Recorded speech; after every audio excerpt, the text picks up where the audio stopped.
Hello everybody and welcome to a video, which I don't know what I've titled this video. I hope it's not something too volatile. But today we're going to be talking about the 3.7 update. We're going to be doing a full summary of the update and giving my full opinion on this patch. I feel like this is something important to talk about because I feel like a lot of this update is going to be clouded by the hashtag fix Cyrene stuff. So I think it's important for us to establish that regardless of all that, this was a phenomenal update. I really do think it was super good. And I think a lot of that was hidden by Cyrene's problem, which is highlighted in a video I just uploaded. So if you haven't already, go check that out. But regardless, let's get into our video for today and get into some different topics which I want to discuss with this latest update. So first up, let's just get it out of the way straight up. Cyrene. Okay, quick cut in. I actually just finished this video. I exported it. This is future Kevin talking. So I'm re-recording this whole section where I talk about Cyrene, because I just got a new update from you guys. I did not know. I just spent the last 10 minutes talking about her kit. I did not have the information that you guys just informed me on my latest video, that in the live stream, they were showcasing an E6 unit. Everybody is saying that on this video. I just read the comments. I probably don't need to stress how absurd that is. That is ridiculous. We should only be showcasing E0s. Straight up. If a character requires that many Eidolons to be good, that's absurd. I really hope this isn't the case, but I trust you a lot. I don't think you would lie to me. So that is very, very disappointing if it is the truth. And now I'm actually at the point where I'm very conflicted on Cyrene's kit, because I don't know which parts of it are from an E6 and which parts of it are from E0. I assume most of the stuff they showcase, like still being a part of the Cryos heirs and giving buffs to them, would still be at E0. I'm going to assume the full energy regen is also an E0 thing. I really hope that's the case. This is something where we're going to have to wait for the early access servers until I can fully talk about it. But if we're showcasing an E6 character here, we've done something terribly wrong. I hope this is a mistake. I really do. It's a really big disappointment if this is the case. I'm going to presume and pray that most of the stuff they showcase here, like her damage, her energy regen, the buffs that she gives to the characters, are all realistic stuff that you can get with E0. If not, this is a major disappointment. And yeah, no, I'm not too pleased with that. I'll be honest. Take the rest of this video with a minor grain of salt, because some of these opinions were opinions I made before I had this information. But nonetheless, let's continue with the video. Now, to getting into the negatives of her kit, from what I understand, is there was a lot of worry on how long it will take to charge her ult. There was a lot of worry about if she's going to be future-proof, if she's going to work with potential 4.0 units or units beyond that, and maybe she's a stagnant unit that only works for right now. And then I've also heard concerns around her requiring her E1, but I think that's something that's going to have to wait to be seen.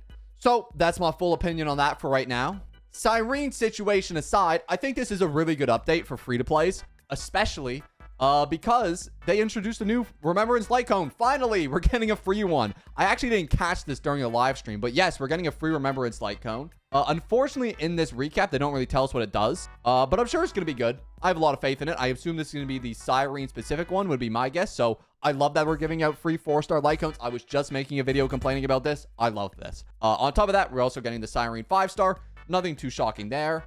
We're also getting the new game mode, Currency Wars. I'll be honest, I think this game would look freaking awesome. I think this is another huge beneficial thing for free-to-play players, because from what the rumors are here, this is going to be like maybe 4,000 to 2,000 Jades. You can get a freak ton of Jades from this. So again, that's more pulls towards Cyrene or a possible another unit and another source to get Jades from. So I think this will be great.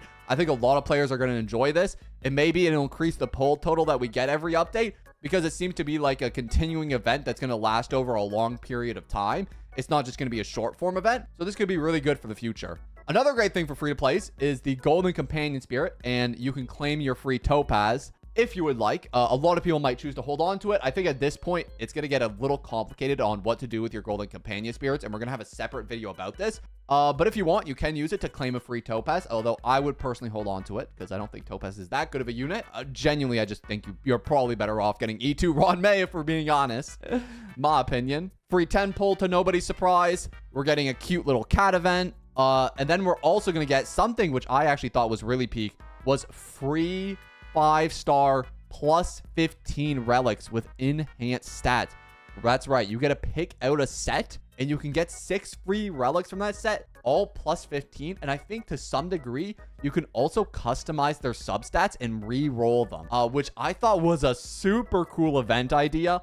And it's something that I'm definitely going to do. It makes it so you don't have to grind as many relics. Again, another very, very solid event. Calcs reruns with double drops. And then there is one whale event. From my understanding, in order to get all the things on the screen here, it's around like maybe 300, 400 Canadian dollars, I would guess. I'm personally not a fan of pay gating items this month. So like to get the customizable bow for Cyrene, boys, you need to spend like 400 Canadian dollars. That's absurd. So I'm not a fan of this stuff. Like if it was a skin, maybe like 30 bucks would be the most. I don't know. But for all this, I don't think it's worth it. I don't highly recommend spending on this, but obviously you're your own person. You can spend your money however you'd like. But this is kind of a whale gated event. For our event warps, this is mildly good for free to play because 8 event warps is quite a lot. And there's no way you're securing everybody here. But honestly, I don't mind this too much. I think it gives you more avenues, more options. But it's definitely a little bit volatile to have this many characters on one banner because the FOMO will get really bad if you just miss one of them or you're super close or you lose a 50-50 or something like that. But nonetheless, eight banners is quite insane. I think a lot of people are really going to have a hard time choosing. So we're also going to be making a video on this too. Story mission, and then just a couple of additional things, new areas, new bosses. New traces, which was interesting. On the Path of Remembrance, you actually get a brand new trace, which is super cool for the TB. New head designs for the TB. We also got a QOL change that increased the limit for consecutive challenges, which is pretty cool. We adjusted SU to match the currency war cycle. So now currency wars and SU are going to cycle in cohesion with each other. New rewards section, nothing too crazy. There's a new Echo of War out, brand new relic set, and a brand new stagnant shadow as well. So that's pretty much the whole update. Now I just kind of want to give a chance to kind of direct my entire thoughts on this update. I think I said this earlier, but I think a lot of this update is going to be kind of clouded by what's happening with Cyrene. But I think if you actually take a look at the update as a whole, I think it is a very solid update. This update is almost symmetrical to the 3.4 update. It has a lot of similar qualities to what the Castris update was, which was Golden Companion Spirit, Whale Event, the exact same Whale Event, by the way. This is the same Whale Event, which they ran during the 3.4 update.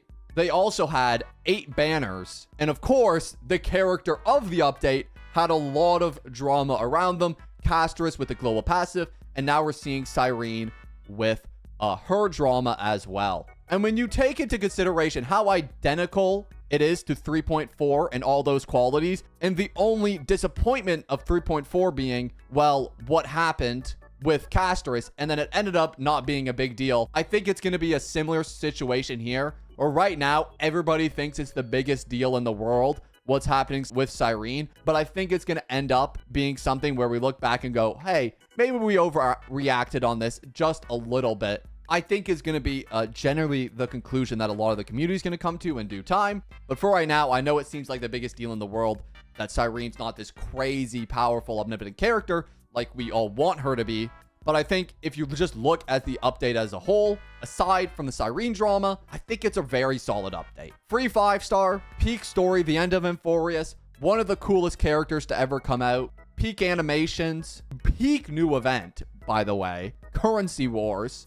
Those are all the pros. My cons would be Cyrene debuffs, and then I think the whaling event is kind of cringe. I hate those whaling events. I think they're so dumb. So those two things are my con. That's just me personally. I think overall I give it like 8 or 9 out of 10. That's just me. I'd love to hear your guys' thoughts down in the comments. If you have any thoughts on this update, feel free to share them. But anyways, that's gonna be all for me, boys. I hope to see you all in the next one.